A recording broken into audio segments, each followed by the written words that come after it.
제 아들은요, 늘 웃던 아이였습니다. 조용한 성격이지만 속이 깊고 남들 앞에서 절대 큰 소리 한 번 내지 않던 그런 아들이었어요. 그런 아들이 대학에서 만난 여자와 결혼을 하겠다고 집에 데려왔을 때 저는 사실 마음속으로는 조금 불안했습니다. 겉으로는 인사도 잘하고 말도 예쁘게 했지만 어딘가 모르게 그 눈빛이 너무 똑똑해 보였거든요. 어머님, 저 어릴 때부터 엄마 없이 자라서 시어머니 같은 분이 너무 필요했어요. 그 한마디에 저는 제 마음을 열었습니다. 그래, 저 아이도 사연이 있는 아인가 보다 싶어서 친딸처럼 대해주기로 마음을 먹었죠. 그렇게 결혼을 하고 예물 예단 준비가 한창이던 날이었어요.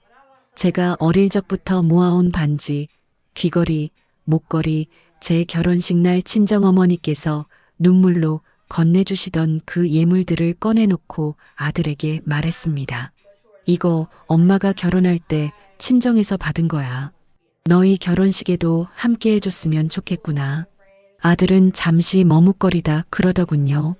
엄마 이거 며느리에게 줘도 될까요? 엄마가 주시면 평생 간직할 거예요.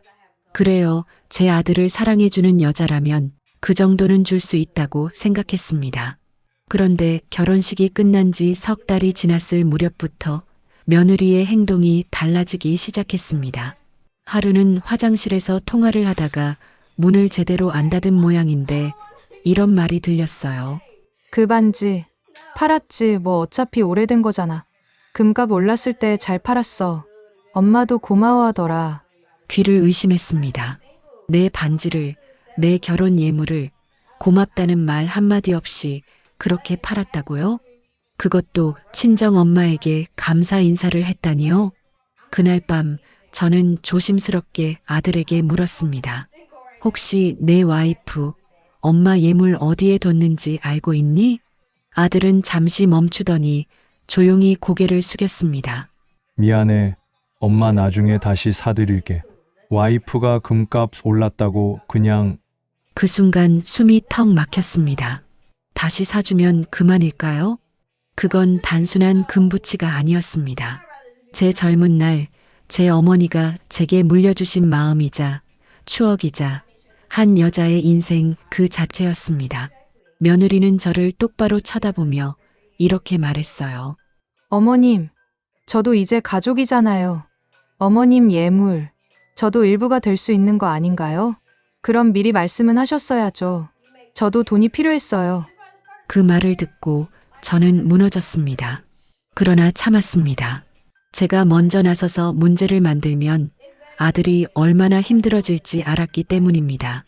그렇게 몇 달이 더 지나 갑자기 며느리가 짐을 싸더니 해외에 있는 친척 집에 간다고 말하더군요. 잠깐 갔다 올 거예요. 어머님, 거기 엄마도 같이 가 계세요. 그러더니 연락이 끊겼습니다. 전화도 안 받고 아들에게도 아무 말이 없었어요. 그렇게 반년이 넘도록 소식이 없었습니다. 그동안 아들은 말라갔고 직장도 힘들어졌고 제 손자는 유치원에서 울고만 다녔습니다. 그러던 어느 날 우연히 지인에게서 사진 하나를 받았습니다.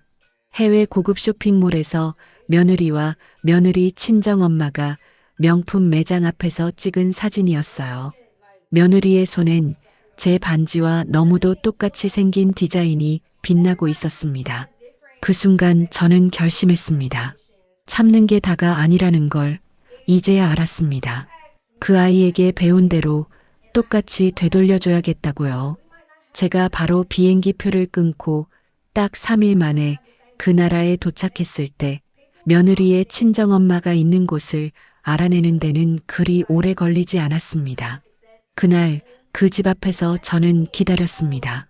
하루, 이틀, 3일. 셋째 날 오후 그 여자가 문을 열고 나올 때까지 그 앞에 제가 다가가 말을 건넸습니다. 이 반지 기억나시죠?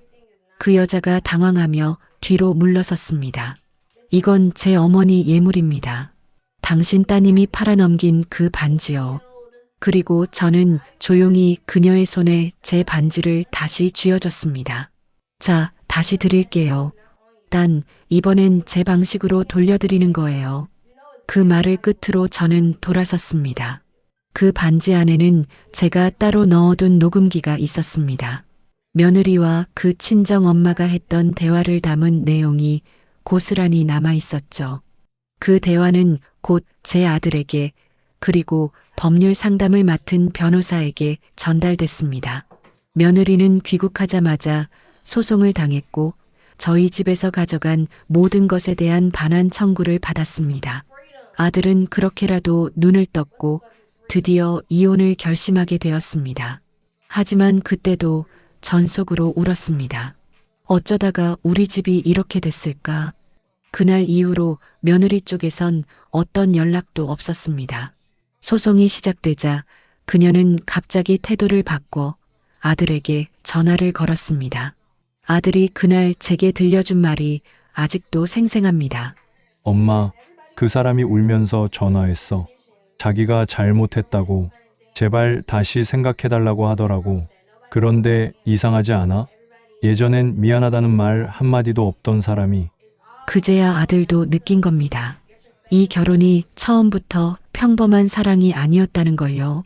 아들을 이용해 집안 재산을 가져가려 했던 철저히 계산된 관계였다는 걸요. 며느리는 조정위원회에서도 고개를 숙이지 않았습니다. 어머님이 예물을 그렇게 소중하게 여기실 줄은 몰랐어요. 그냥 오래된 금이잖아요. 저는 그 반지 팔아서 엄마 병원비도 내고 하지만 병원비 내고 명품백 사고 고급 호텔에서 지내고 말이 앞뒤가 맞질 않았습니다. 그럼 병원비 낸 영수증이라도 가져오세요. 제가 그렇게 말했을 때 며느리는 아무 말도 못했습니다. 법정에 제출한 계좌 내역과 카드 사용 명세서엔 병원과는 전혀 관계없는 쇼핑센터, 면세점, 해외 명품 부티크 이름만 가득했으니까요. 그날 저는 판사 앞에서 조용히 말했습니다. 그 반지는 단순한 금붙이가 아닙니다. 제 어머니가 제게, 어머니의 어머니가 또 그 어머니에게 물려주셨던 이 집안의 마음이 담긴 유산입니다. 그걸 허락 없이 팔았고 그걸로 자신의 어머니에게 고맙다 했다는 건 제 존재 자체를 무시한 거 아닙니까? 그 말에 방청석이 조용해졌고 판사님도 잠시 눈을 감으셨습니다. 아들 역시 고개를 푹 숙인 채 저를 바라보지도 못했죠. 결국 법원은 며느리에게 예물 반환 및 손해배상 명령을 내렸습니다. 그 순간 저는 기쁘지도 않았습니다. 그저 마음 한켠이 허전했을 뿐입니다. 그 모든 일이 있은 후 아들은 저에게 말했습니다. 엄마, 미안해. 내가 너무 어리석었어. 저는 아들의 손을 꼭 잡고 말했습니다. 괜찮아. 살아보니 가족이란 건 서로 믿고 의지하는 게 기본인데 그걸 배신당한 순간부터는 더 이상 가족이라 부를 수 없더라. 그날 이후 아들은 며느리와 이혼했고 손자는 저희 집으로 다시 돌아왔습니다. 손자의 눈빛은 예전보다 더 깊어졌고 어른들보다 먼저 눈치를 보게 되었더군요. 할머니, 엄마는 언제 와요? 그 물음에 저는 대답하지 못했습니다. 그래서 그냥 아이를 안고 말했죠. 우리 재현이 엄마 없이도 씩씩하게 자라자. 할머니가 엄마처럼 꼭 안아줄게.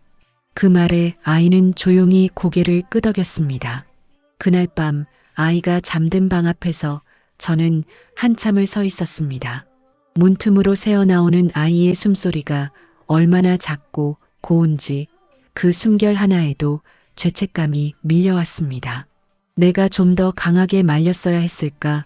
내가 예물을 안 줬더라면. 하지만 이제 와서 그런 생각이 무슨 소용이 있겠습니까? 저는 다시 한번 다짐했습니다. 이 아이만은 절대 어른들의 어리석음으로 상처받게 하지 않겠다고. 며느리와의 이혼이 확정되고 정리가 모두 끝난 어느 날이었습니다. 동네 마트에서 장을 보고 나오는데 낯익은 얼굴이 지나갔습니다. 순간 숨이 턱 막혔습니다. 며느리 친정엄마였습니다. 그 여자는 저를 보자 화들짝 놀라더니 얼른 고개를 돌리고는 다른 골목으로 사라졌습니다. 그 순간 저는 이상하게도 분노보다 허탈함이 먼저 밀려왔습니다. 당신도 딸을 잘못 키웠고 나도 아들을 제대로 못 봤네요. 속으로 그렇게 중얼이며 저는 장바구니를 꼭 쥐었습니다. 아들이 이혼 후 처음으로 한 일이 하나 있습니다. 재현이 손을 꼭 잡고 저에게 이렇게 말하더군요. 엄마, 우리 이사 가자. 이 집 재현이한텐 너무 힘든 기억이 많은 것 같아. 그 말을 듣는 순간 저도 모르게 눈물이 났습니다. 저 역시 그 집안에서 너무 많은 상처를 받았으니까요. 반지를 내어줬던 날, 며느리가 그걸 팔고 떠났던 날, 아들이 밤새 울던 날까지. 그래서 우리는 조용한 외곽 동네로 집을 옮겼습니다. 작고 오래된 단독주택이었지만 마당에 작은 텃밭도 있고 골목에 아이들이 뛰노는 소리도 들리는 그런 동네였습니다. 처음엔 재현이도 낯설어 했지만 금세 이웃들과 친해지더군요. 하루는 동네 아이들과 공터에서 축구를 하고 온 재현이가 저에게 뛰어와 말했습니다. 할머니, 민수네 엄마가 김밥 싸주셨어요. 우리도 김밥 해요. 그 말에 저는 웃으며 재현이 손을 잡고 시장으로 나갔습니다. 예전 같았으면 김밥 한 줄 사는 것도 힘들다며 고민했을 텐데 그날은 묘하게 기분이 좋았습니다. 그 김밥 속에 저도 몰랐던 평범한 행복이 숨어 있었던 겁니다. 아들은 새 직장을 잡았고 예전보다 훨씬 밝아졌습니다. 일도 일이지만 무엇보다 아이 앞에서 아버지 노릇을 다시 하겠다는 마음이 느껴졌습니다. 엄마, 내가 재현이한텐 절대 그런 사람 안 되게 할 거야. 나처럼 후회하게 두지 않을 거야. 저는 고개를 끄덕이며 대답했습니다. 그래야지. 그래야 널 키운 보람이 있지. 그날 저녁 식탁 위에 놓인 셋의 밥그릇을 바라보며 생각했습니다. 잃은 것도 많았지만 결국 남은 것도 분명 있구나. 그렇게 시간이 조금씩 흘러갔습니다. 어느 날 저는 우연히 재현이의 알림장을 보게 되었는데 거기엔 이런 글이 적혀 있었습니다. 우리 할머니는 엄마처럼 나를 안아줘요. 아빠랑 셋이 밥 먹을 때 제일 행복해요. 순간 가슴이 저릿해졌습니다. 이 어린아이가 얼마나 많은 걸 보고 견디며 컸는지를 느낄 수 있었으니까요. 그 글을 베개 밑에 몰래 넣어두고 그날 밤 재현이의 이마에 조용히 입을 맞췄습니다. 우리 재현이 세상 누구보다 단단하게 자랄 거야. 며느리에 대한 원망은 서서히 사라졌습니다. 이젠 그 사람을 떠올려도 감정이 흔들리지 않았습니다. 왜냐하면 저는 그로 인해 많은 걸 잃었지만 동시에 더 중요한 걸 다시 발견했으니까요. 시간이 더 흐른 어느 겨울, 재현이가 초등학교에 입학했습니다. 입학식 날 교실 문 앞에서 제 손을 꼭 잡고 말했습니다. 할머니, 나 학교에서 친구 많이 사귈게. 걱정하지 마세요. 그 아이의 눈빛에선 이제 더 이상 불안이 보이지 않았습니다. 그리고 그날 저녁 아들은 식탁에 앉으며 이런 말을 꺼냈습니다. 엄마, 나 다시 연애해도 될까? 저는 숟가락을 내려놓고 아들의 얼굴을 천천히 바라봤습니다. 예전 같았으면 걱정부터 앞섰겠죠. 하지만 그날은 조금 달랐습니다. 그래, 내가 행복할 수 있다면 엄마는 괜찮아. 단 이번엔 내 눈으로 제대로 봐. 그리고 재현이 마음도 꼭 생각하고. 아들은 고개를 천천히 끄덕였습니다. 이번엔 정말 다르게 살고 싶어. 그 말에 저는 조용히 웃어 보였습니다. 그리고 속으로 다짐했습니다. 이 집엔 이제 다시는 상처받는 사람이 없어야 한다고. 그로부터 몇 개월 후 아들은 정말로 한 여자를 소개했습니다. 재현이 유치원 동창 엄마였는데 아이들도 서로 잘 알고 있었고 무엇보다 재현이의 마음을 가장 먼저 생각해주는 사람이었습니다. 처음 만났을 땐 긴장이 되었지만 그녀의 말 한마디에 마음이 풀렸습니다. 어머님, 저는 재현이에게 엄마가 되려는 게 아니에요. 그저 따뜻한 어른 한 명으로 남고 싶어요. 그 말을 듣고 저는 처음으로 그 여자 앞에서 눈물을 보였습니다. 그래요. 아이 앞에서 그런 말 해주셔서 정말 고마워요. 그 후로 우리는 넷이 함께 밥을 먹기 시작했고 조심스레 함께 여행도 가게 됐습니다. 재현이는 점점 더 밝아졌고 아들도 예전보다 훨씬 웃는 얼굴이 많아졌습니다. 그리고 어느 봄날 저는 드디어 예전과 똑같은 디자인의 반지를 완성했습니다. 손에 올려보니 묘하게 따뜻했습니다.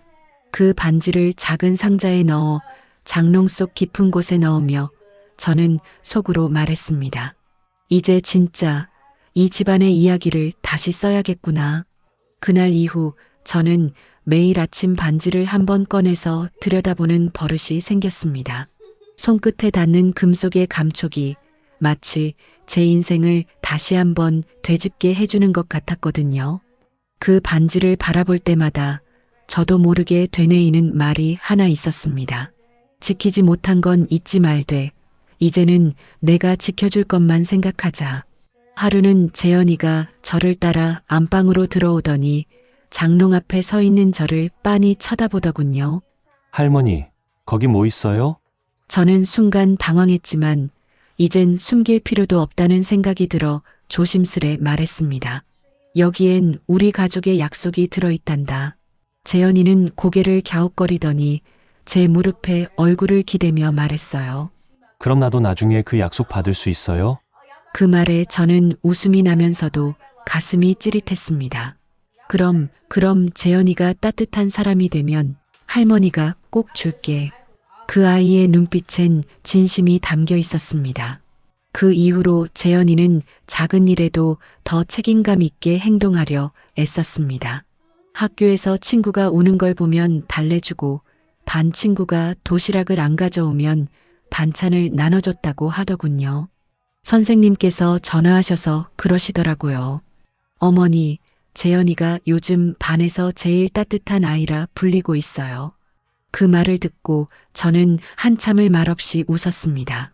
이 아이는 그 고통을 뿌리 삼아 더 단단하고 부드러운 아이로 자라고 있었던 겁니다.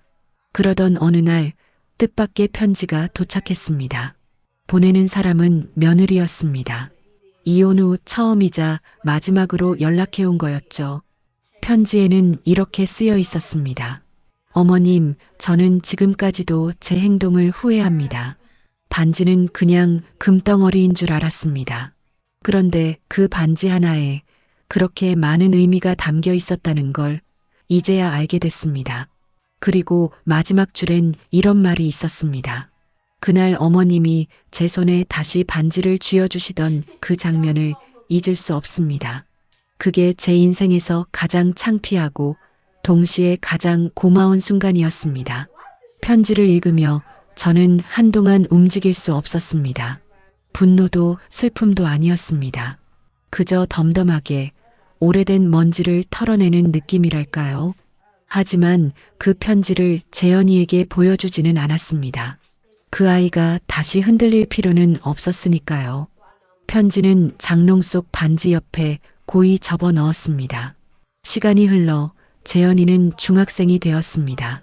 중학생이 된 첫날 아침 밥상에 앉은 재현이가 조용히 말하더군요. 할머니, 나 나중에 커서 역사 선생님 하고 싶어요. 가족이 어떻게 살아왔는지 그런 이야기들 가르쳐주는 선생님. 그 말을 듣고 저는 눈시울이 붉어졌습니다. 그렇게 또 몇 해가 지나고 재현이는 고등학생이 되었습니다. 이젠 어른과도 비슷한 키에 말투도 조심스러워졌고 무엇보다 자기 할 말을 조리 있게 하는 아이로 자랐습니다. 고등학교 입학식 날 아들은 제가 학교까지 따라오지 않아도 된다며 말렸지만 저는 꼭 가고 싶었습니다. 재현이가 여기까지 온 건 단순한 성장 때문이 아니라 말 못할 시련을 딛고 일어선 발자국의 결과였기 때문입니다. 운동장에서 재현이가 반 친구들과 서 있는 모습을 보니 가슴이 벅차올랐습니다. 흰 교복 셔츠에 단정한 넥타이, 그리고 더 이상 아이 같지 않은 얼굴. 그 아이를 바라보며 속으로 이렇게 중얼거렸습니다. 잘 자랐다, 정말 잘 자랐구나. 그날 저녁 재현이는 식탁 앞에 앉아 이런 말을 꺼냈습니다. 할머니, 나 장학금 받았어요. 전교 1등 했대요. 그 말을 들은 아들은 젓가락을 놓고 박수를 쳤고 저는 국을 뜨던 손을 멈춘 채 한참을 바라봤습니다. 그래, 재현아. 할머니가 늘 말했지? 너는 다 이겨낼 거라고. 응. 나 이제 할머니한테 받은 거 갚으면서 살 거야. 그날 밤 저는 반지를 다시 꺼냈습니다. 조심스럽게 손에 올려보고 오래된 주름진 손으로 반지 곡선을 따라 쓰다듬으며 생각했습니다. 이 아이에게 이 반지를 정말 물려줘도 되겠구나. 그러나 그 순간 문득 마음 한켠이 걸렸습니다. 이 반지는 여자아이를 위한 것이었고 대를 잇는 전통처럼 느껴졌으니까요. 그래서 저는 상자를 다시 덮으며 속으로 말했습니다. 재현이 배우자가 생기면 그 사람에게 줘야겠다. 단 이번엔 분명히 말해줘야지. 이건 금이 아니라 마음이라는 걸. 그러던 중 어느 봄날 저녁 재현이가 조심스럽게 입을 뗐습니다. 할머니, 나 좋아하는 사람 있어요. 그 말을 듣고 아들은 어깨를 으쓱했지만 저는 눈을 크게 떴습니다. 그래, 어떤 아이니? 같은 반 친구인데 책 읽는 걸 참 좋아해요. 웃을 때 할머니 닮았어요. 그 말에 저는 웃음이 터졌습니다. 어머, 그럼 진짜 예쁜 애겠네. 재현이는 머쓱해하며 웃었고 그 웃음이 집안을 한결 따뜻하게 만들었습니다. 그날 이후 재현이는 친구 이야기를 자주 했고 언젠가는 데려오고 싶다고도 했습니다. 할머니랑 꼭 인사시키고 싶어요. 할머니한테 사랑받는 사람이어야 내가 안심하거든요. 그 말을 들으며 저는 마음속에 조용히 되새겼습니다. 이제 정말 이 아이는 제 품에서 떠나 준비가 된 거구나. 며칠 후 재현이가 드디어 그 친구를 데리고 왔습니다. 작은 체구에 고운 말투를 가진 아이였고 눈빛이 깊었습니다. 무엇보다 인사를 참 정중히 하더군요. 처음 뵙겠습니다. 재현이에게 따뜻한 할머니라고 늘 들어서 꼭 뵙고 싶었어요. 그 말에 저는 환하게 웃으며 말했습니다. 그래, 와줘서 고맙구나. 우리 재현이 마음 따뜻한 거 내 덕이 크다더라. 그 아이는 얼굴을 붉히며 고개를 숙였고 저는 그 모습에 저도 모르게 예전 며느리 생각이 났습니다. 하지만 곧 떨쳐냈습니다. 이 아이는 시작부터 다르다는 걸 이미 알고 있었으니까요. 식사를 마치고 집으로 돌아간 아이를 배웅한 후 저는 아들에게 말했습니다. 이번엔 정말 따뜻한 사람 같구나. 아들은 조용히 고개를 끄덕였습니다. 엄마, 이번엔 나도 너는 눈치만 보지 않을 거야. 아들도 부모도 사랑받을 자격 있잖아. 그 말에 저는 말없이 아들의 손을 꼭 잡았습니다. 그 손에서 느껴지는 온기가 예전에 서툰 아버지가 아닌 지금은 누군가를 지킬 수 있는 사람으로 변했다는 걸 알려줬습니다. 며칠 후 그 아이가 우리 집에 다시 한번 다녀갔습니다. 이번엔 재현이 없이 혼자였습니다. 예고도 없이 문을 두드렸기에 놀랐지만 반가움이 먼저였습니다. 문을 열자 아이는 손에 작은 종이 봉투를 들고 서 있었고 말없이 고개를 숙였습니다. 할머니 실례인 줄 알면서도 꼭 드리고 싶어서요. 봉투 안엔 손으로 꾹꾹 눌러 쓴 편지 한 통과 직접 만든 조그만 도자기 반지가 들어 있었습니다. 그 아이는 말했습니다. 재현이한테서 들었어요. 할머니가 반지를 얼마나 아끼셨는지. 그냥 듣기만 했는데도 저까지 마음이 먹먹했어요. 그래서 만들었어요. 아무것도 아니지만 저도 제 방식으로 진심을 전하고 싶었어요. 작고 투박한 도자기 반지. 상업적인 가치로는 아무것도 아니었지만 그 마음은 여느 귀금속보다 무거웠습니다. 저는 반지를 받아들고 아이의 눈을 바라봤습니다. 고맙다.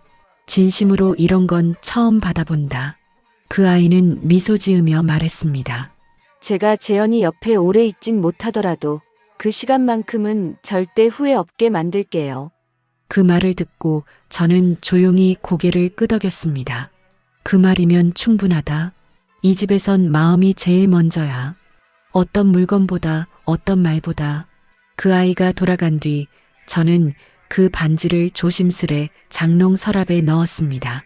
그리고는 처음으로 예전 반지 상자 옆이 아니라 정중앙에 자리를 마련해 뒀습니다. 이제는 어느 하나만이 이 집의 상징이 아니었습니다. 과거와 미래 두 개의 반지가 나란히 놓여야 완전한 가족이 된다는 걸 깨달았던 거죠. 며칠 뒤 재현이는 그 아이와 함께 책을 들고 제게 와서 물었습니다. 할머니, 혹시 옛날 이야기 들려주실 수 있어요? 엄마 말고 아빠 어릴 때 이야기요. 그 말에 저는 잠시 숨을 고르고 아들의 유년 시절을 떠올렸습니다.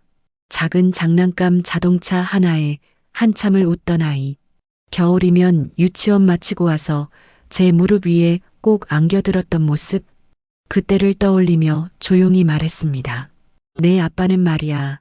내 나이 땐 말수가 적었지만 눈빛은 참 따뜻했단다. 말보다 먼저 움직이는 아이였어. 재현이는 조용히 고개를 끄덕였고 그 옆에서 아이가 메모장을 꺼내 뭔가를 적기 시작했습니다. 기록해두고 싶어서요. 이런 건 어디에도 안 나오는 이야기잖아요. 저는 속으로 감탄했습니다. 이 아이들은 이제 저보다 더 따뜻한 집을 만들 준비가 돼 있다는 거요. 그리고 그날 밤 저는 처음으로 반지 상자 속에 있던 예전 며느리의 편지를 꺼내 불에 태웠습니다. 더는 남겨둘 이유도 다시 들여다볼 필요도 없었기 때문입니다. 그 편지가 불꽃에 삼켜지는 걸 보며 저는 생각했습니다. 이제야 정말 끝났구나. 그제야 제 마음 한가운데 박혀있던 오래된 돌덩이 하나가 빠져나가는 느낌이 들었습니다.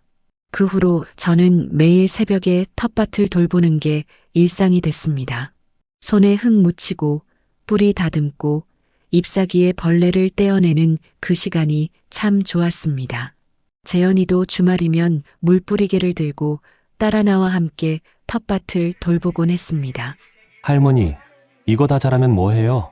누군가 먹을 수 있게 나눠줘야지. 땅은 혼자 먹으라고 열매를 안 맺거든. 그 말을 들은 재현이가 한참을 생각하더니 고개를 끄덕였습니다. 나도 그런 사람이 돼야겠네요. 땅처럼. 순간 마음 한가운데서 뭐가 울컥하고 올라왔습니다. 제가 전하고 싶었던 수십 마디의 말이 그 아이의 한마디에 다 담겨 있었습니다. 이젠 더 말하지 않아도 서로가 서로를 이해하는 시간이 된 거였습니다. 이후 동네 사람들도 가끔씩 우리 집에 들러 텃밭 야채를 얻어가곤 했습니다. 그럴 때마다 저는 꼭 말했습니다. 이건 우리 손주가 키운 거예요. 손이 참 부드럽고 마음도 단단한 아이라서 그런가 봐요. 동네 아주머니들이 웃으며 말하곤 했습니다. 그 손주 정말 잘 컸어요. 할머니가 키운 거 맞죠? 그때마다 저는 단호히 말했습니다. 같이 키운 거죠. 우리 아이가 저를 사람답게 만들어준 거니까요. 그 말은 진심이었습니다. 상처받은 과거도 잃어버렸던 신뢰도 아이와 함께한 시간 속에서 차곡차곡 치유되었습니다. 재현이가 고3이 되던 봄이었습니다. 입시가 가까워지면서 집안 분위기도 자연스럽게 긴장됐고 아이의 어깨에도 어느새 무거운 그림자가 드리우기 시작했지요. 하루는 저녁 식사 도중 재현이가 젓가락을 내려놓고 말했습니다. 할머니, 혹시 저 공부 그만두면 실망하세요? 순간 식탁 위 공기가 싸해졌습니다. 아들은 아무 말 없이 아들의 얼굴을 바라봤고 저는 조심스럽게 물었습니다. 왜 그런 생각을 했니? 재현이는 고개를 숙이며 말했습니다. 요즘 뭘 위해 이러는 건지 모르겠어요.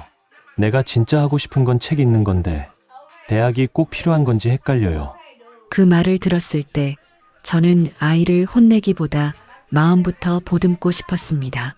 재현아, 할머니가 내가 원하는 길을 똑똑히 알고 있다면 그 길이 대학이든 아니든 상관없단다. 중요한 건 그 선택을 내가 책임질 수 있는지야. 아들은 말없이 고개를 끄덕였고 재현이는 깊은 숨을 내쉬며 다시 젓가락을 들었습니다. 그날 밤 저는 아이 방 앞에 조용히 쪽지를 하나 남겨뒀습니다. 무엇이든 할 수 있어. 하지만 도망치듯 선택하지 말고 너의 방식으로 걸어가렴. 할머니. 다음 날 아침 그 쪽지가 아이 책상 위에 고스란히 놓여 있는 걸 보았습니다. 그 위엔 아이가 단 한 문장을 덧붙여 적어뒀더군요. 도망치지 않겠습니다. 대신 제가 갈 길은 제 손으로 만들겠습니다. 그 문장을 읽고 저는 오랜만에 눈물 한 줄기를 흘렸습니다. 누구보다 아팠던 아이가 이제 스스로를 책임질 줄 아는 어른으로 성장하고 있다는 걸 실감했기 때문입니다. 그 후 재현이는 대학 진학 대신 인문학 독서 모임을 꾸렸습니다. 동네 도서관에서 작은 모임을 열고 아이들과 글을 쓰고 생각을 나누기 시작했죠. 처음엔 걱정도 많았습니다. 요즘 같은 시대에 대학도 안 가고 책만 읽는다고 해서 누가 알아주기나 할까 싶기도 했습니다. 하지만 어느 날 도서관에서 만난 사서 선생님이 제게 다가와 이런 말씀을 하셨습니다. 할머니, 재현이 덕에 요즘 도서관에 아이들이 몰려들어요. 아이들이 책을 진짜 읽고 싶게 만드는 힘이 있는 아이예요. 그건 아무도 흉내낼 수 없는 재능이에요. 그 말을 들은 순간 속이 뻥 뚫리는 기분이 들었습니다. 누가 정해준 길을 걷는 것만이 정답이 아니라는 걸 저는 제 아이를 통해 다시 배우고 있었던 겁니다. 그 후로 재현이의 모임은 점점 커졌습니다. 주민센터에서 작은 강의실도 빌릴 수 있게 됐고 아이들은 자발적으로 책을 읽고 서로 토론했습니다. 할머니, 제가 글을 써보려고요. 책 이야기만 하는 게 아니라 사람 이야기요. 그 말에 저는 말없이 고개를 끄덕였습니다. 그래. 사람 이야기는 시간이 흘러도 힘이 있어. 내가 겪은 시간들이 말해줄 거야. 재현이는 그렇게 매일 밤 늦게까지 방에 불을 켜놓고 무언가를 쓰기 시작했습니다.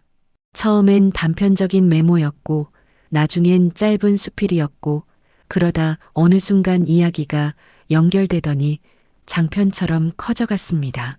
그리고 드디어 원고 한 뭉치를 내밀며 저에게 말했습니다.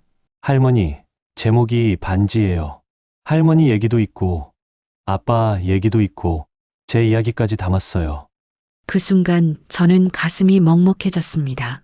그토록 아팠던 시간들이 누군가의 말 한마디도 들을 수 없었던 나날들이 글로 쓰여 다시 살아났다는 사실이. 원고를 천천히 넘기며 읽었습니다. 첫 문장은 이랬습니다. 그 반지는 결혼 예물이 아니었다. 상처난 마음이 끝내 포기하지 않고 다시 꿰맨 끈이었다. 마치 제 속을 꿰뚫고 들어오는 말 같았습니다. 그날 밤 저는 아이에게 말했습니다. 재현아, 이 원고 꼭 세상에 보여줘야 한다. 누군가는 너의 이야기를 읽고 다시 시작할 수 있을 거야. 재현이는 미소 지으며 말했습니다. 그래서 출판 신청했어요. 작은 출판사긴 한데 긍정적으로 검토해 주신대요. 그 말에 아들은 제 어깨를 토닥이며 말했습니다. 엄마, 이제 우리 집도 진짜 뭔가 이뤄내는 집이 됐네요. 저는 고개를 천천히 끄덕였습니다. 응. 예전엔 그냥 견디는 집이었는데 이제는 살아내는 집이 됐지. 몇 달이 지나고 재현이의 글이 책으로 세상에 나오게 됐습니다. 정식 출간 소식을 들었을 때 저는 이상하게 조용했습니다. 눈물도 안 났고 손이 떨리지도 않았어요. 다만 아주 오래전 반지 상자를 처음 열었을 때 느꼈던 그 묘한 기분이 다시 들었습니다. 무언가가 시작되는 듯한, 아니 어쩌면 끝나지 않은 이야기가 다시 이어지는 느낌이었지요. 출간 기념 북토크 자리가 마련됐고 동네 도서관의 작은 강당은 생각보다 많은 사람들로 가득 찼습니다.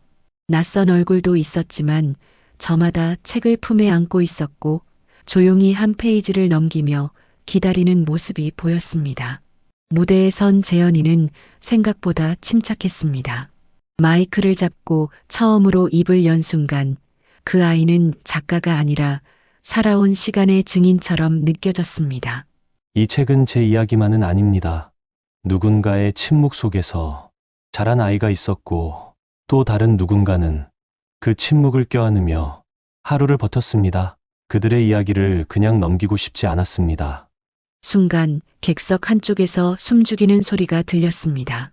저는 조용히 시선을 돌렸고 그곳에 앉아있던 여자가 눈에 들어왔습니다. 낯이 익었습니다. 몇 년 전 공항에서 마지막으로 보았던 그 얼굴, 며느리였습니다. 그녀는 다른 누구보다 수척해져 있었고 고개를 들지 못한 채 손에 든 책을 꼭 쥐고 있었습니다. 놀랍지도 않았습니다. 이제는 어떤 감정도 남아있지 않았으니까요. 그녀는 끝까지 눈을 들지 않았습니다. 대신 마지막 질의응답 시간이 되어서야 손을 들더군요. 이 책에서 반지가 상징하는 것이 무엇인지 한마디로 표현하신다면 어떻게 말하고 싶으세요? 재현이는 그녀를 똑바로 바라보며 대답했습니다. 용서입니다. 하지만 단순히 있는 용서가 아니라 다시는 같은 고통이 반복되지 않도록 하는 단호한 용서요. 그 말은 날카롭지도 않았고 공격적이지도 않았습니다. 오히려 너무 조용해서 강당안이 더 조용해졌습니다. 그녀는 말없이 고개를 숙였고 재현이는 시선을 돌리지 않은 채 말을 덧붙였습니다. 그 반지가 지금은 제 방 책상 위에 있습니다. 더는 물려주지 않을 겁니다. 대신 그 의미는 나눌 수 있겠지요. 그날 북토크가 끝나고 사람들은 책의 사인을 받기 위해 줄을 섰습니다. 저는 무대 뒤편 작은 의자에 앉아 그 광경을 바라보고 있었습니다. 어느새 아들이 제 옆에 와 앉았습니다. 엄마, 그 사람 왔었어요. 나도 봤어요. 알아. 나도 봤어. 하지만 그냥 지나가게 두자. 우린 더는 붙잡을 일이 없어. 아들은 말없이 고개를 끄덕였습니다. 엄마, 이제 우리 집은요. 과거가 아니라 현재를 사는 집이네요. 그 말에 저는 조용히 아들의 손등을 쓰다듬었습니다. 그래야지. 이젠 우리도 우리 이야기만 쓰자. 다음 날 저는 반지를 다시 꺼냈습니다. 그리고 처음으로 재현이의 방에 들어가 책상 위에 반지를 조용히 놓았습니다. 재현이는 제 눈을 바라보며 물었습니다. 할머니, 이건 이젠 내가 어떻게 할지 선택해. 누구에게 줄지 혹은 그냥 간직할지. 하지만 한 가지만 기억해. 이 반지는 아픈 손이 쥐고 있던 게 아니라 아픈 마음이 놓아준 거야. 재현이는 한참을 말없이 반지를 들여다보다 서랍을 열고 그 안에 조심히 넣었습니다. 나중에 언젠가 누군가에게 꼭 전해야겠다는 생각이 들면 그때 꺼낼게요. 저는 아무 말도 하지 않았습니다. 그저 그 선택을 지켜보기로 했습니다. 그날 저녁 식사 도중 재현이가 조심스레 말을 꺼냈습니다. 할머니, 나 교사 임용시험 보려고 해요. 저는 놀라지도 않고 그저 고개만 끄덕였습니다. 그래, 너한텐 잘 맞을 거야. 책으로 사람을 살리는 사람이잖아, 넌. 재현이는 웃으며 말했습니다. 저도 그렇게 믿어요. 이제는 글로만 말하지 않고 말로도 그 의미를 전할 수 있는 사람이 되고 싶어요. 아들은 밥을 뜨다 말고 말했습니다. 엄마, 우리 진짜 오래 걸렸네요. 그런데 결국 이렇게까지 왔네요. 저는 숟가락을 들며 말했습니다. 시간이 아무리 걸려도 결국 도착하면 그걸로 된 거야. 어느 주말 아침 식탁에 앉은 재현이가 뜻밖의 이야기를 꺼냈습니다. 할머니, 저 그 사람 만났어요, 엄마요. 순간 젓가락을 쥔 손이 잠시 멈췄습니다. 우연히 서점 앞에서 마주쳤어요. 책 코너 앞에서 제 책을 들고 있었어요. 저는 감정을 억누르며 물었습니다. 무슨 말을 하던? 재현이는 잠시 망설이다가 대답했습니다. 그냥 울더라고요. 미안하다고도 하고, 자격 없다고도 하고, 하지만 그 말이 다예요. 나머지는 제 쪽에서 먼저 말을 끝냈어요. 저는 천천히 고개를 끄덕였습니다. 그래, 그걸로 됐다. 저는 원망하지 않아요. 원망을 하려면 먼저 그 사람에게 기대가 있어야 하잖아요. 저는 그냥 이제는 아무 생각이 안 나요. 그 말 속엔 분노도 애착도 없었습니다. 그저 지나간 이야기, 반복하지 않을 이야기라는 느낌만이 남아 있었죠. 그날 밤 저는 오랜만에 한 통의 편지를 썼습니다. 재현아, 나는 너의 길이 어디로 향하든 그 끝에서 다시 널 마주할 수 있다는 것만으로 충분하다. 그러니 혹여 내가 다시 뒤돌아봐야 할 날이 온다면 꼭 두려워 말거라. 편지를 서랍에 넣어둔 채 잠들었는데 다음 날 아침 일찍 재현이가 식탁에 앉아 있더군요. 할머니, 전 이 길이 맞다고 믿어요. 누군가의 과거를 이해해주는 교사가 되고 싶어요. 그 아이들이 상처를 입었든 아니든 간에 그 누구도 외롭지 않게. 저는 그날 이후 매일 아침 기도하듯 마음을 다잡았습니다. 이 아이의 걸음이 흔들리지 않게. 계절이 한 번 또 바뀌고 재현이는 임용시험에 최종 합격했습니다. 합격자 발표 날 그는 조용히 방문을 닫고 혼자 컴퓨터를 마주했는데 결과를 확인한 후에도 감정을 쉽게 드러내지 않았습니다. 그저 조용히 제게 와서 말했지요. 됐어요. 이제 시작이에요. 그 목소리엔 자만도 없고 안도도 없었습니다.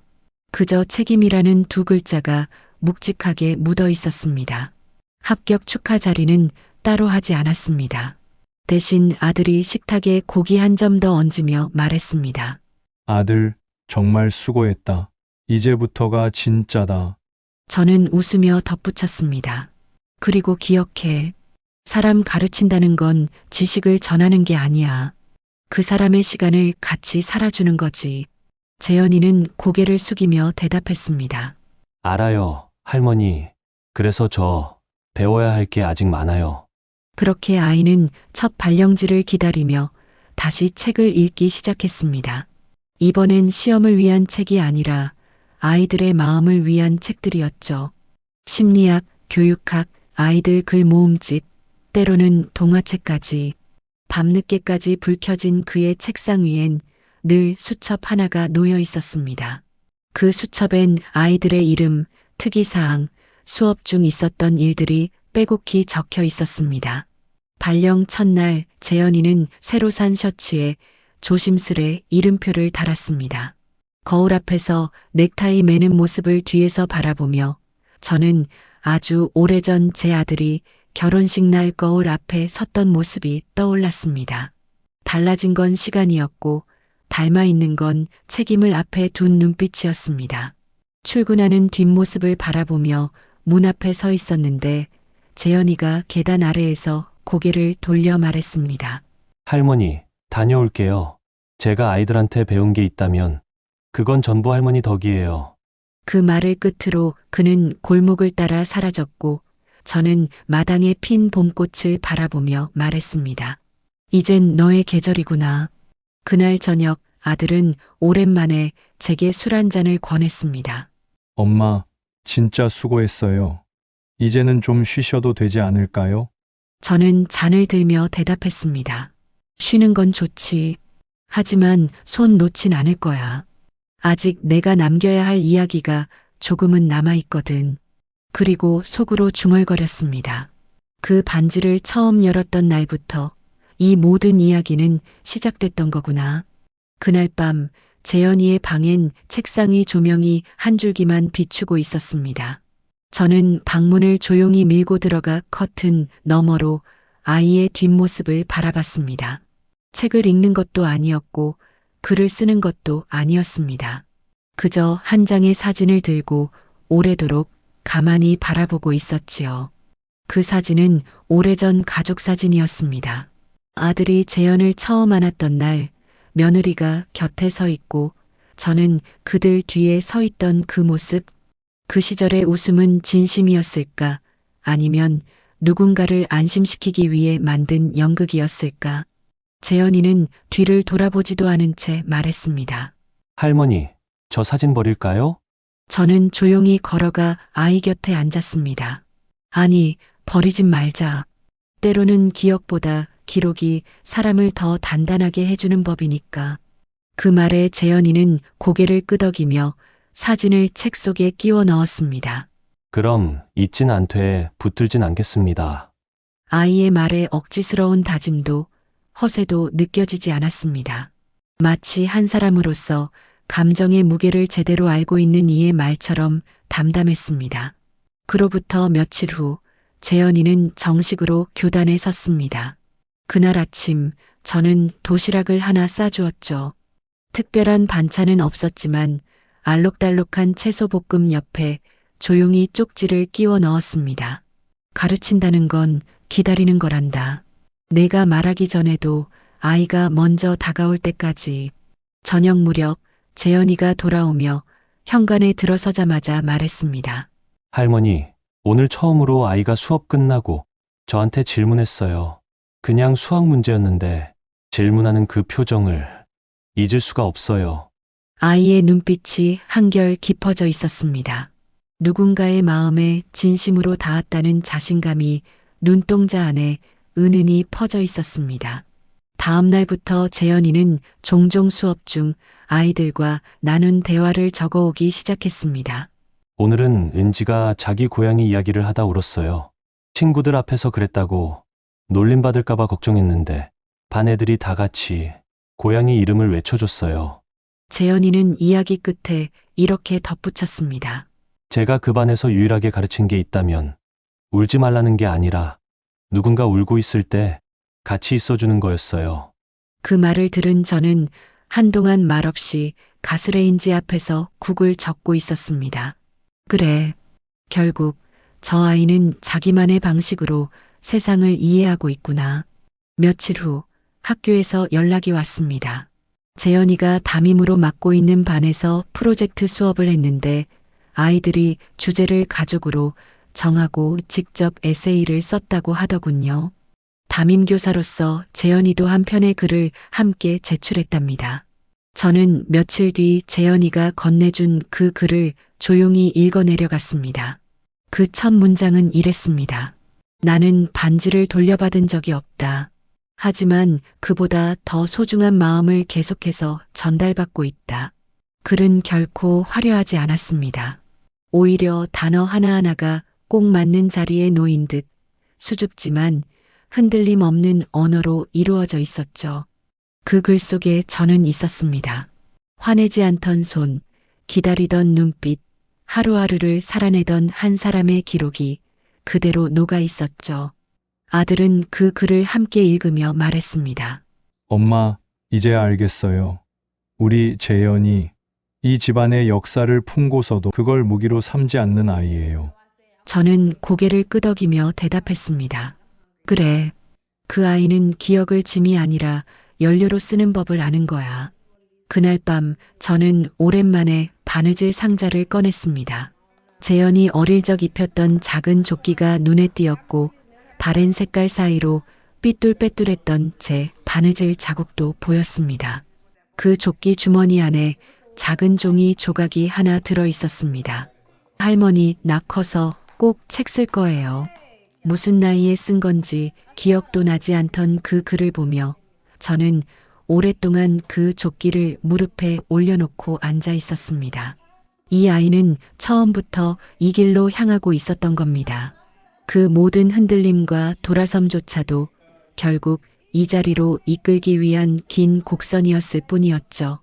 며칠 뒤 동네 복지관에서 뜻밖의 제안을 받았습니다.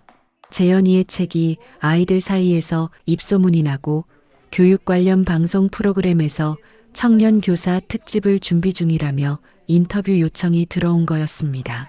처음엔 거절하려 했대요. 저보다 더 이야기할 사람들이 많은데요 하면서요.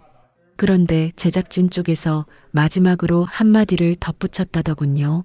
그 책에 나오는 할머니라는 인물, 직접 만나볼 수 없을까요? 그 말을 듣고 재현이는 제게 와서 물었습니다. 할머니, 혹시 카메라 앞에 서시는 거 괜찮으세요? 솔직히 처음엔 망설였습니다. 세월이 얼굴에 깊게 내려앉았고 말 한마디에도 감정이 새어나올까 두렵기도 했으니까요. 하지만 생각해봤습니다. 누군가에게 진짜 도움이 될 수 있다면 이 이야기를 감춰둘 이유도 없겠다고. 그래서 나가겠다고 했습니다. 단 조건을 하나 붙였죠. 조명이 밝아도 우리 얘긴 어둡게 비치지 않았으면 좋겠구나. 힘들었어도 우리는 결국 걸어 나왔잖니. 촬영 날 작은 조명 아래 마이크가 달린 의자에 앉았습니다. 스태프가 구도를 조정하느라 분주히 움직이고 옆에서 재현이는 사뭇 긴장한 얼굴로 제 옆에 앉아 있었지요. 처음 질문은 간단했습니다. 할머니, 손주분이 글을 쓰기 시작했을 때 어떤 기분이셨어요? 저는 잠깐 말을 고르고 이렇게 답했습니다. 글이란 건 말보다 오래 남는 거잖아요. 그래서 걱정됐어요.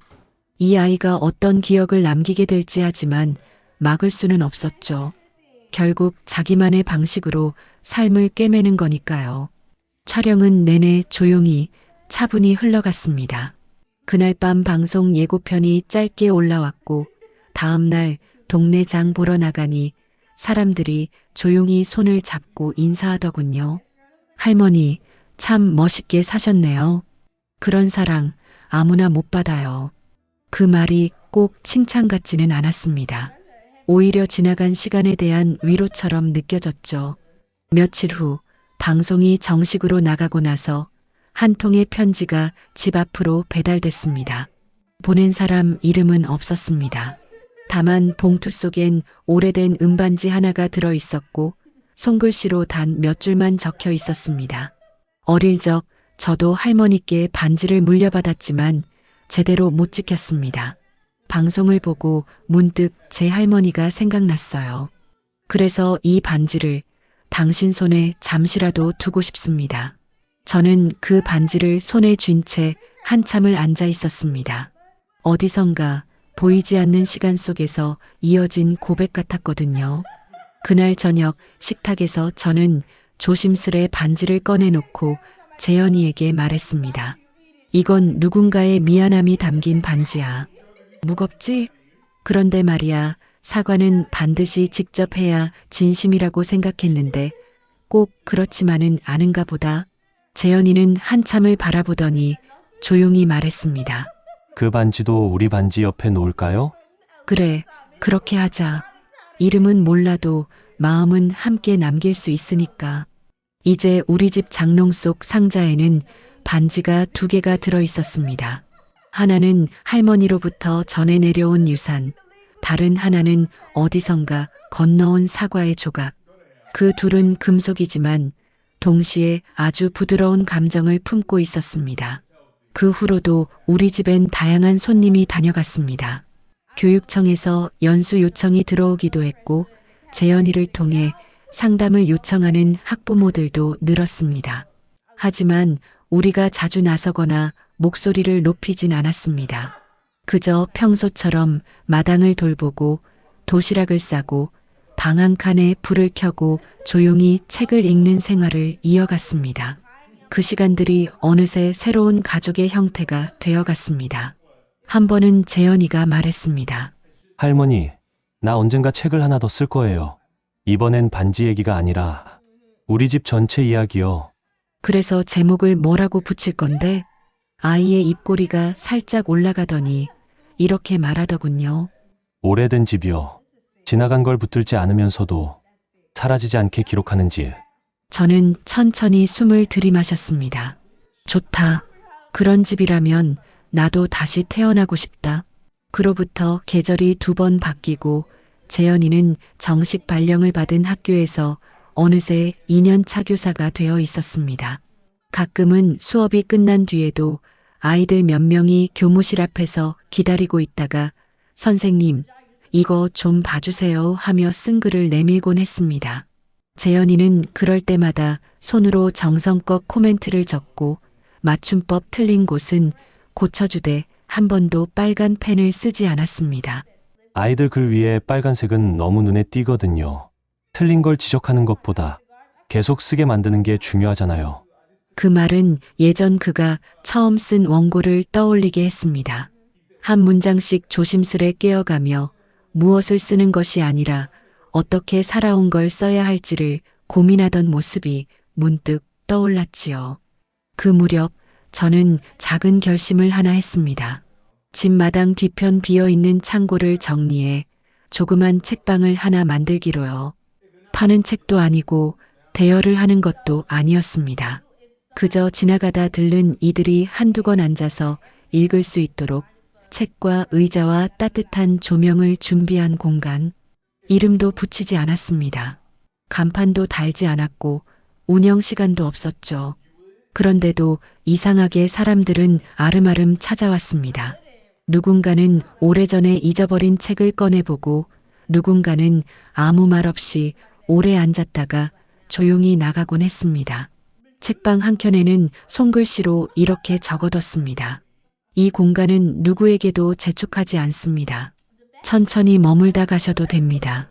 하루는 한 중년 여성이 들어와 오래 머물렀습니다. 책도 읽지 않고 휴대폰도 보지 않은 채 그저 나무 벤치에 앉아 창밖을 바라보다가 조용히 일어섰죠. 그러곤 제게 인사를 하며 말했습니다. 저는 오늘 아무 말도 들리지 않아서 좋았어요. 세상은 자꾸 말을 시키는데 여기선 말 대신 숨이 쉬어지네요. 그 말은 이상하게도 제가 평생 들어온 위로의 말 중 가장 단단했습니다. 재현이에게 그날 있었던 이야기를 들려주자 아이는 잠시 생각하더니 한 문장을 꺼냈습니다. 이 집은 아무것도 하지 않아도 괜찮은 집이 되었네요. 그 말에 저는 책장에 기대 앉아 눈을 감고 오래도록 숨을 쉬었습니다. 다음 날 마당 구석에서 작은 쌀이나무 하나를 옮겨 심었습니다. 예전에는 꽃이 적게 피고 가지도 삐죽거린다고 옮길까 말까 망설이던 나무였는데 이젠 그 투박한 모습마저도 소중해 보였죠. 며칠이 지나자 누런 잎 사이로 연분홍 꽃망울이 조용히 맺혔습니다. 동네 아이들이 그걸 보고 웃으며 말했습니다. 할머니네, 나무가 이제 말하려고 하나 봐요. 그 한마디에 저도 모르게 입꼬리가 올랐습니다. 언젠가는 모두가 말하고 싶어지는 순간이 오고 그때까지 기다려주는 누군가가 곁에 있다면 그것만으로도 사람은 살아낼 수 있다는 걸 알게 된 순간이었어요.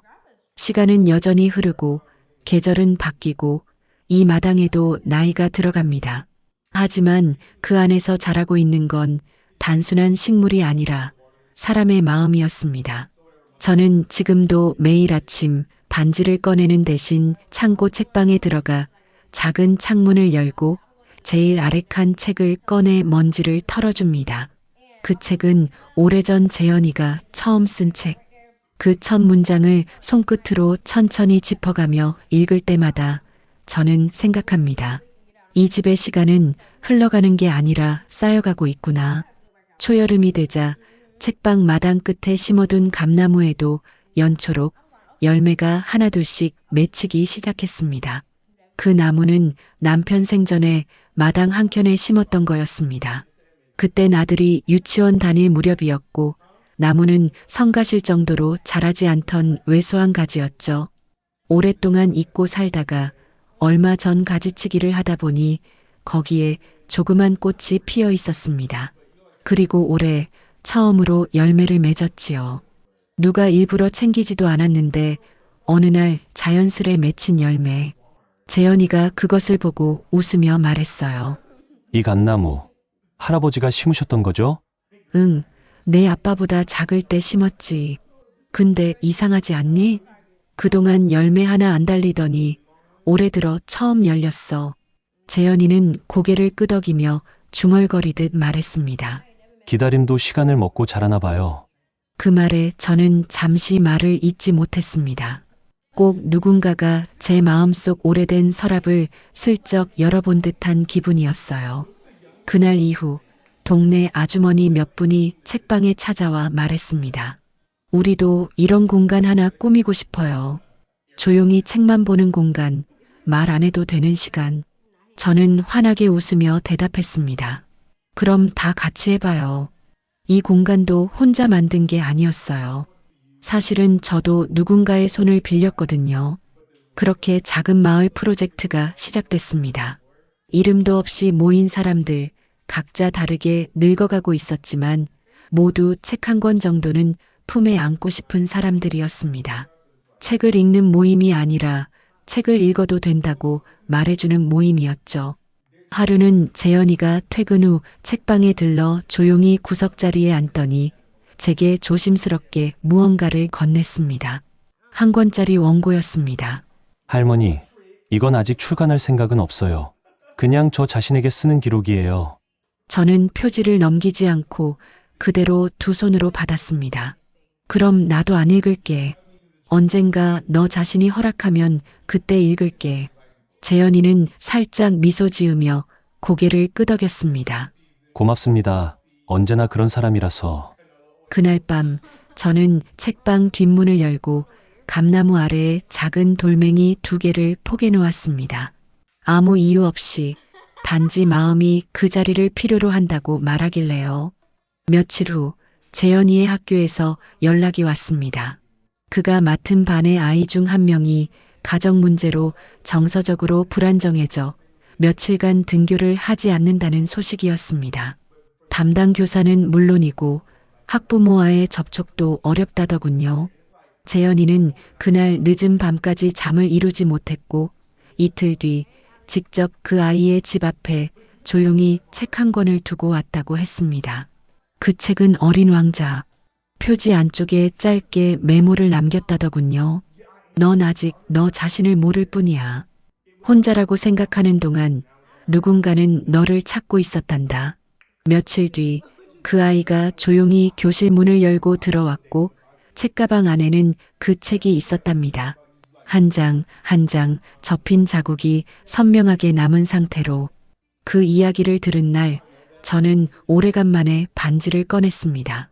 빛이 조금 바랬고 굵어진 손가락엔 더 이상 끼워지지 않았지만 반지를 조심스럽게 감싸쥐고 제 가슴팍에 올려봤습니다. 그 안에 있었던 모든 상처들이 언젠가는 누군가의 위로가 될 수 있다는 걸 증명하고 싶었거든요. 그리고 마침내 저는 작은 결정 하나를 했습니다. 책방 한쪽에 조그만 유리 진열장을 놓고 그 안에 오래된 반지와 받은 편지 몇 통, 도자기 반지, 그리고 지금은 이름조차 기억나지 않는 오래된 사진 한 장을 함께 넣었습니다. 유리창 앞에는 손글씨로 메모 하나를 붙여두었죠. 이건 유물이 아닙니다. 지금도 숨쉬는 이야기입니다. 어느 날 지나가던 소녀가 물었습니다. 이거 다 진짜예요? 저는 대답했습니다. 응, 진짜 사람들의 진짜 마음이야. 그래서 여기에 있는 거야. 그 아이는 가만히 고개를 끄덕이더니 가방에서 작은 조약돌 하나를 꺼내 유리장 옆에 놓고 갔습니다. 저는 묻지 않았습니다. 왜 그걸 두고 갔는지, 무슨 의미였는지, 굳이 물어야 알 수 있는 마음은 진심이 아닐 테니까요. 그리고 그 순간 알 수 있었습니다. 이 공간은 이제 저 하나의 이야기만으로 채워진 곳이 아니라는 것을. 겨울 첫눈이 내리던 날, 저는 반지를 다시 꺼냈습니다. 손가락엔